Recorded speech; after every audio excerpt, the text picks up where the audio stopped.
Hi, welcome to Longfellows.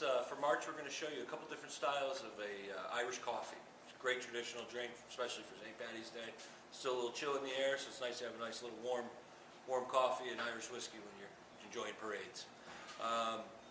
The first one I'm going to show you is what we do serve here at Longfellows and O'Brien Inn. It's basically a caramelized rim on the edge of the glass. So I'm going to show you how to do that. As far as Irish coffees go, you really can't go wrong with an Irish whiskey. It's, some people prefer Scotch to Irish whiskey, but Irish whiskey has got this sweet finish that really tastes great in coffee. Jameson is a bit of the industry standard.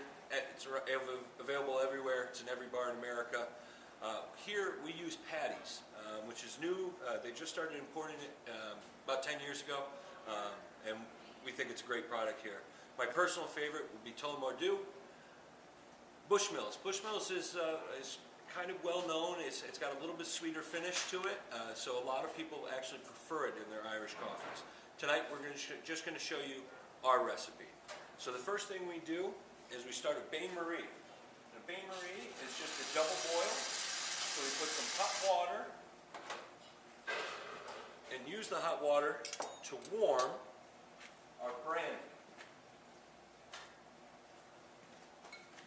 The reason we're going to warm that is because a warm alcohol is how you hold the flame. So while that warms up there, I'm going to rim our coffee mug with a little bit of just granulated sugar. As you put that there, it doesn't take long to warm this up at all. And again, you put about a ½ ounce of brandy right in the bottom of the mug.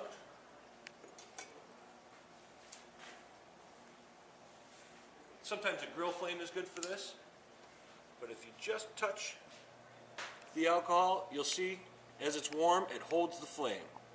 And then as you swirl that around the edge of the glass, that'll caramelize the sugar on the edge of the glass.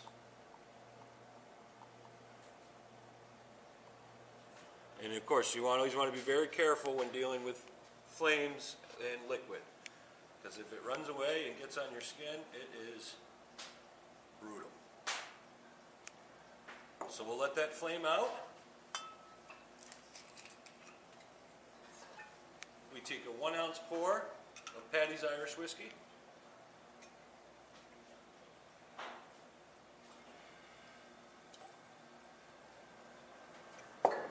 And top it with hot, fresh coffee.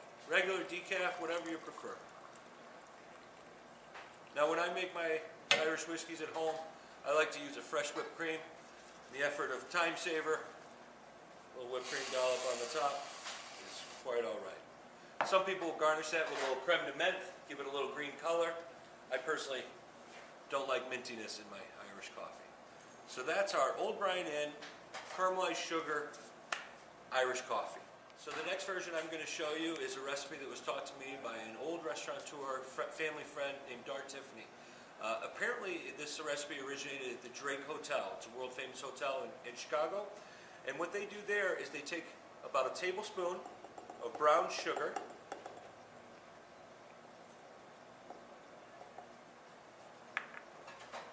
and then again, just a warm liquid. Again, you can use a warmed liqueur if you like, but even just hot water, and it's just enough to make a slurry. And what that does is that just adds a little extra sweetness to the whiskey. 1 ounce, again we're using Paddy's Irish whiskey.